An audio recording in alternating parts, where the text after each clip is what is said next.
$50,000 a year. Sounds decent, right? Maybe even comfortable. That's what a lot of people think when they hear that number. But what does $50,000 actually look like in 2026 when you break it all down? After taxes, after rent, after groceries, after car payments, after insurance, after all the stuff nobody tells you about, how much money do you actually have left to live your life?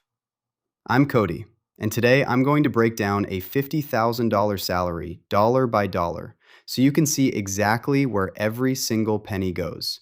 And I promise you, by the end of this video, you'll never look at a salary the same way again. Let's start with the big one, taxes. You earn $50,000 a year, but that's your gross income. That's not what you take home. The government gets their cut first. Federal income tax takes roughly 12 to 22% depending on your bracket. Then there's state income tax, which varies. Could be 0 in states like Texas and Florida, or up to 13% in California. Then Social Security takes 6.2%. Medicare takes 1.45%.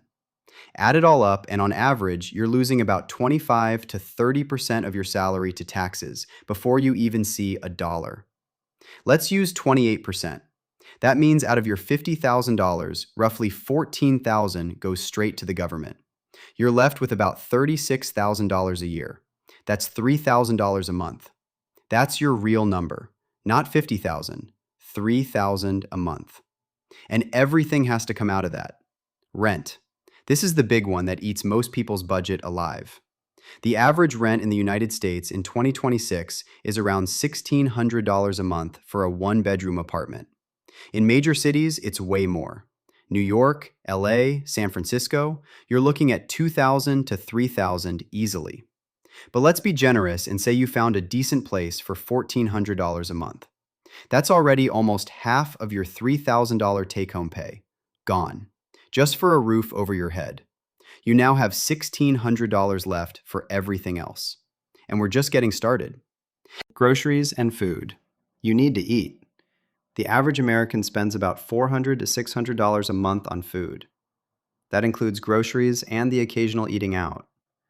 Let's say you're careful and spend $450 a month. That includes your weekly grocery run, a coffee here and there, maybe one dinner out with friends. Nothing crazy. But that $450 just took a huge chunk out of your remaining budget. You now have about $1,150 left, and we still haven't paid for your car. Transportation. If you have a car payment, and most Americans do, the average monthly car payment in 2026 is about $730 for a new car. Even a used car is around $520. Let's say you have a modest used car payment of $400 a month. Then add car insurance. That's another $150 on average. Gas? Another $150 per month. That's $700 total for transportation. You now have $450 left for the entire month. $450. And we're still not done. Utilities and bills. Your phone bill, $80. Internet, $60. Electricity, $120. Water, $40. Maybe streaming services, $15 to $30. That's roughly $320 in utilities. You now have $130 left. $130 for the entire month. That's it. And we haven't even talked about health insurance, which could be another $200 to $400 if your employer doesn't cover it well. Student loan payments. The average is about $350 a month. Credit card minimums, emergency expenses, clothing, haircuts, household supplies. Let's be real for a second. At $50,000 a year in 2026, after all the basics are paid for, most people have somewhere between $0 and $200 left over each month. Some months it's negative. That's not a comfortable salary. That's survival mode.